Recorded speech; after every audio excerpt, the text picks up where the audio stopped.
Et on y va pour la section parallaxe avec des images qui vont défiler différemment, ou plutôt une image qui va être fixée, tandis que tout le site défilera de manière classique, tandis que cette image sera fixée au fond de son container. Donc on y va pour l'HTML, c'est parti directement, index HTML ici. Alors on peut aller en dessous, et ici on va mettre section parallaxe.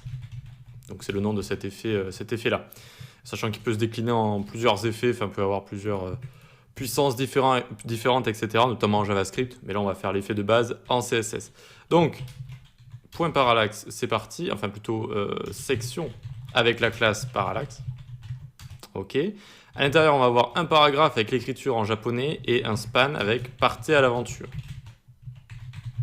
Alors pour avoir l'écriture en japonais, j'ai juste pris partez à l'aventure là, je me suis pas embêté. Je suis allé sur Google Trad, tac, hop, je l'ai mis ici. Normalement, il vous met langage repéré français. Bon, bref, vous mettez français ici. Et là, vous cherchez japonais. Et tadam, vous l'avez juste ici. Hop, nickel. On peut le copier et on va le coller dans notre paragraphe ici. On a fini donc avec notre section parallaxe. On peut directement attaquer le CSS ici. Hop. Section parallaxe. Voilà. Dès qu'on change de section, je mets les petits tirets. Donc, point parallaxe. Width. Alors, width 100%. 8, on va lui mettre 300 pixels. Donc, ce sera un bandeau qui prendra toute la largeur et qui fera 300 pixels de haut. Background URL, ressources / parallaxe large flou.jpg. Pareil sur Photoshop, j'ai flouté l'image et j'ai changé un petit peu luminosité, etc. Donc, pour que ce soit une image floue, je trouvais que ça faisait mieux avec le parallaxe. Ça faisait un petit effet sympa tout en reconnaissant un style japonais. BGPose Center, Background Position Center, quand on va réduire notre site, ça restera toujours vers le milieu de l'image.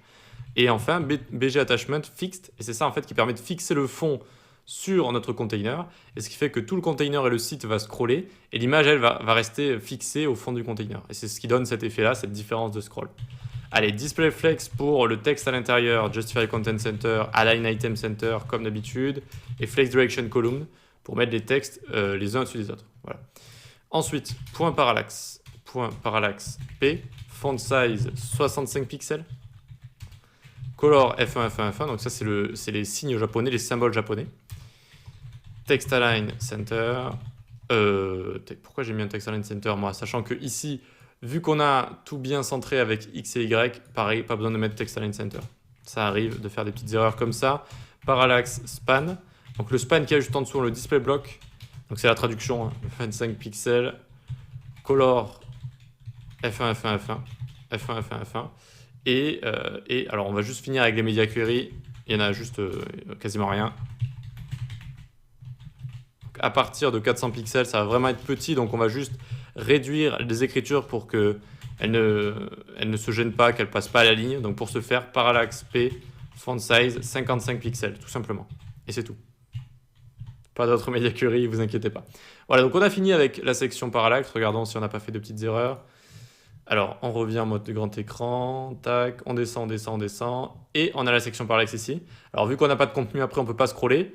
Mais on voit que ça fonctionne. Et donc, c'est assez sympa cet effet. C'est assez sympa. Et regardez, quand on réduit, avec Background Position Center, on reste vers le centre de l'image, en fait. Vous voyez, on reste vers le centre de l'image. Et voilà. Bah, écoutez, ça fonctionne bien, c'est pas mal, on est content. On peut passer directement à la suite. Je pensais à quelque chose. Non, c'est bien comme ça, nickel. Donc, ce qu'on va faire, on va créer toutes ces cartes avec Flexbox. Ça va être assez facile aussi de faire du responsive. On va pas se prendre la tête avec des media query ici. Vous allez voir. Allez, à tout de suite.